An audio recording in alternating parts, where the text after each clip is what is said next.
स्वागत है दोस्तों आप सभी का हमारे YouTube चैनल जानकारी हो अच्छी में।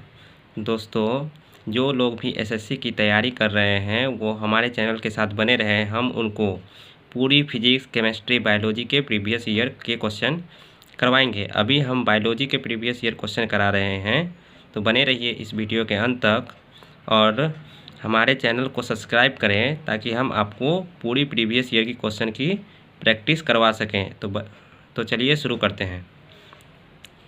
इनमें से किस में विटामिन सी पाया जाता है? तो दोस्तों आपको पता होगा कि विटामिन सी खट्टे फलों में पाया जाता है। तो विटामिन सी का प्रमुख स्रोत आंवला है, ठीक है। इसके बाद नींबू का नाम आता है, ठीक है। तो याद रखिएगा कि विटामिन सी किस में पाया जाता है, तो आंवला में पाया जाता है। अगर आंवला का ऑप्शन नहीं रहेगा तो नींबू में पाया जाता है, ठीक है। प्रातःकालीन सूर्य के प्रकाश से मानव शरीर में किस विटामिन का उत्पादन होता है? तो याद रखिएगा दोस्तों, क्वेश्चन किसी तरह से भी घुमा कर पूछे, ठीक है, तो सूर्य के प्रकाश से विटामिन डी ही पाया जाता है। और विटामिन डी किस में पाया जाता है? तो विटामिन डी मछली के यकृत में भी पाया जाता है।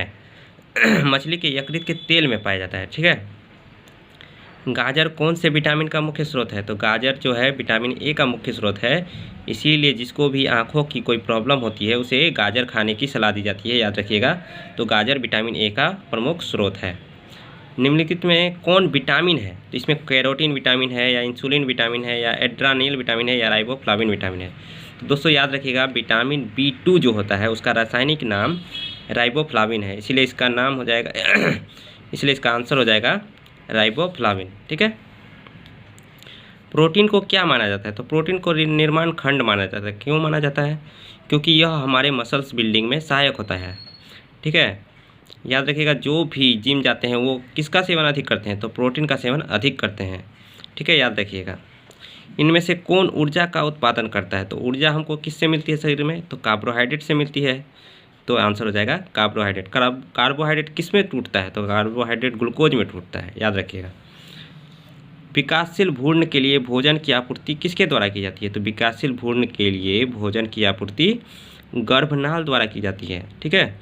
और गर्भनाल जो है गर्भाशय को भ्रूणनाल के साथ जोड़ता है। विटामिन बी नहीं, वह विटामिन जिससे किसी सब्जी से प्राप्त नहीं किया जा सकता। तो वह कौन सा विटामिन है जिसे सब्जी से प्राप्त नहीं किया जा सकता? तो विटामिन डी को सब्जी से प्राप्त नहीं किया जा सकता। तो विटामिन डी को किससे प्राप्त किया जा सकता है?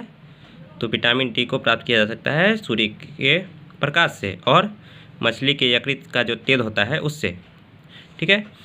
इनमें से किसे विटामिन बी के नाम से जाना जाता है? तो विटामिन बी के नाम से जाना जाता है थायमिन को, याद रखिएगा। राइबोफ्लाविन जो है विटामिन B2 का रासायनिक नाम है, ठीक है। और विटामिन सी का रासायनिक नाम एक्सोर्बिक एसिड है और विटामिन ए का रासायनिक नाम रेटिनॉल है, ठीक है। स्कर्वी बीमारी है। स्कर्वी जो बीमारी होता है वह बालों की होती है, यकृत की होती है, त्वचा की होती है या आँखों की होती है? तो यह स्कर्वी जो बीमारी होती है वो त्वचा की होती है, ठीक है। विटामिन सी की कमी से स्कर्वी बीमारी होती है। एंजाइम मूल रूप से क्या होते हैं? तो दोस्तों याद रखिएगा जो भी एंजाइम होते हैं वो प्रोटीन के बने होते हैं, तो यहाँ हो जाएगा प्रोटीन। इनमें से कौन सा कथन सही है? छिलका रहित दालें एवं अनाज ज़्यादा पोषक होते हैं। पूरे छिलके वाली दाल या एवं अनाजें ज़्यादा पोषक होते हैं। तो दोस्तों याद रखिएगा जो भी चीज़ पूरे छिलके वाली होती है वो ज़्यादा पोषक होती है, इसीलिए इसका आंसर बी हो जाएगा। इनमें से कौन सी शर्करा सर्वाधिक मीठी होती है? शर्करा मतलब शुगर। तो सबसे ज़्यादा मीठा होता है फ्रक्टोज, ठीक है। और फ्रक्टोज फलों में जो मीठापन का कारण भी होता है वो फ्रक्टोज ही होता है। कार्बोहाइड्रेट का प्राथमिक स्रोत है। कार्बोहाइड्रेट का प्राथमिक स्रोत पौधे होते हैं। किसकी कमी के कारण दूध को एक संतुलित आहार नहीं माना जाता? तो याद रखिएगा दोस्तों दूध में लोहा नहीं पाया जाता है प्लस विटामिन सी नहीं पाया जाता है, ठीक है। इसीलिए इसे एक संतुलित आहार नहीं माना जाता है, इसलिए इसका आंसर हो जाएगा बी। इनमें कौन सी शर्करा त्वरित ऊर्जा प्रदान करती है? तो हमारे शरीर में एनर्जी के लिए हमको क्या चाहिए? कार्बोहाइड्रेट चाहिए। कार्बोहाइड्रेट शरीर में किस में टूटता है? तो ग्लूकोज में टूटता है। तो त्वरित ऊर्जा के लिए ग्लूकोज सही आंसर होगा। वनस्पति तेल को ठोस वसा घी में बदला जाता है तो किसके द्वारा? तो हाइड्रोजनीकरण के द्वारा बदला जाता है, इसको याद रखिएगा। विटामिन बी समूह के नियासिन की कमी से कौन सा रोग होता है? तो पेलाग्रा रोग होता है। हम इसका एक लिस्ट प्रोवाइड करा देंगे विटामिन बी का जो टोटल है कि विटामिन B1 की कमी से कौन सा रोग होता है, विटामिन B2 की कमी से कौन सा रोग होता है, ठीक है, वो सब उसमें दिया रहेगा। कोड मछली के यकृत से प्राप्त तेल में किस विटामिन की प्रचुर मात्रा पाई जाती है? तो आंसर हो जाएगा विटामिन D। अभी मैंने आपको थोड़ी देर पहले बताया था।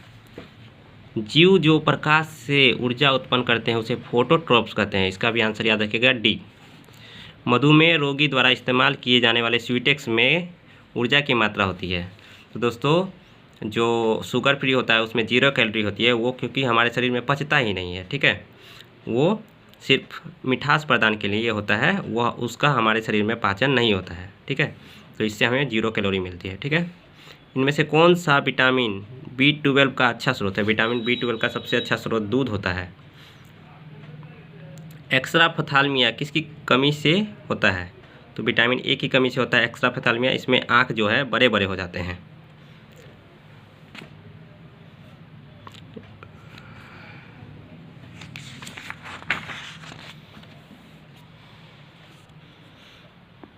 दिए गए कूट के अनुसार मिलान करें। कमजोर दृष्टि किसकी कमी से होती है? तो विटामिन A की कमी से होती है।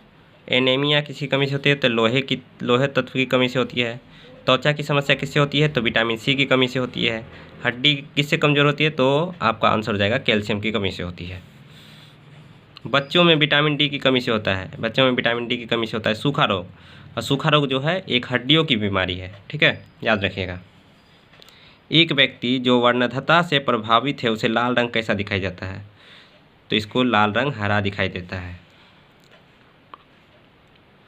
इनमें से किस खाद्य पदार्थ का ऊष्मीय मान समान मात्रा के लिए अधिक है? तो दोस्तों याद रखिएगा मक्खन। जो तेलीय पदार्थ होता है या वसा का जो पदार्थ होता है उसमें कैलोरी का ऊष्मीय मान अधिक होता है। विटामिन E किसके लिए आवश्यक होता है? तो विटामिन E जो होता है आवश्यक होता है लैंगिक ग्रंथि की सामान्य गतिविधि के लिए। मानव शरीर का कौन सा अंग कार्बोहाइड्रेट को ग्लाइकोजन के रूप में संग्रहित करता है? तो आंसर हो जाएगा इसका यकृत। ग्लूकोज जो है शरीर में ग्लाइकोजन में परिवर्तित हो जाता है, ठीक है, तो यह कहाँ संग्रहित होता है? यकृत में। ड्राइंग ऑयल में बड़ी मात्रा में पाया जाता है। तो ड्राइंग ऑयल में असंतृप्त वसा अम्ल पाया जाता है। इनमें कौन कमी से होने वाला बीमारी है? तो ऐसा क्या है, कौन सा बीमारी है जो किसी चीज़ की कमी से होता है? तो अस्थमा किसी की कमी से होता है? नहीं, हमको पता है कि विटामिन C की कमी से स्कर्वी होता है, इसीलिए इसका आंसर C हो जाएगा। निम्नलिखित में से किस विटामिन की कमी से तीव्र एनीमिया हो जाता है? ठीक है, तो विटामिन B6 की कमी से भी एनीमिया होता है और विटामिन B12 की कमी से भी एनीमिया होता है, लेकिन सबसे ज़्यादा तीव्र सबसे फास्ट किस में होता है? तो विटामिन B12 की कमी से फास्ट एनीमिया होता है, ठीक है, इसका आंसर हो जाएगा B। आयोडीन की कमी से होता है, ये सभी को पता होगा, बचपन से हम लोग जानते हैं, आयोडीन की कमी से घेंघा रोग होता है। मृतोपजीवी किस पर निर्भर करते हैं? मृतोपजीवी जो है मृत और क्षय सामग्रियों पर निर्भर रहते हैं। लैक्टोज किस में उपस्थित होता है? याद रखिएगा दोस्तों, दूध में लैक्टोज उपस्थित होता है और केसिन नाम का प्रोटीन भी उपस्थित होता है, ठीक है। फल एवं सब्जियां हमारे भोजन का हिस्सा होती है क्योंकि यह उत्तेजित करते हैं, कर्मांकुचन को उत्तेजित करते हैं, जिससे हमारा पेट खाली एहसास होता है। इनमें कौन सी प्रोटीन की जोड़ी दूध में पाई जाती है? तो दोस्तों दूध में क्या पाया जाता है? लैक्टोज पाया जाता है और क्या पाया जाता है? केसिन पाया जाता है, तो इसका आंसर हो जाएगा बी, केसिन एवं लैक्टोज। निम्नलिखित में से किस में कोलेस्ट्रॉल नहीं होता है? तो दोस्तों उसमें घी में, छाछ में और आइसक्रीम में कोलेस्ट्रॉल होता है। कोलेस्ट्रॉल किस में नहीं होता है? मूंगफली का तेल में नहीं होता है। प्रथम श्रेणी के प्रोटीन रखते हैं, दोस्तों प्रोटीन जो है अमीनो अम्ल को रखता है, इसलिए इसका आंसर हो जाएगा ए, जरूरी अमीनो अम्ल। प्रोटीन अमीनो अम्ल में ही टूटता है।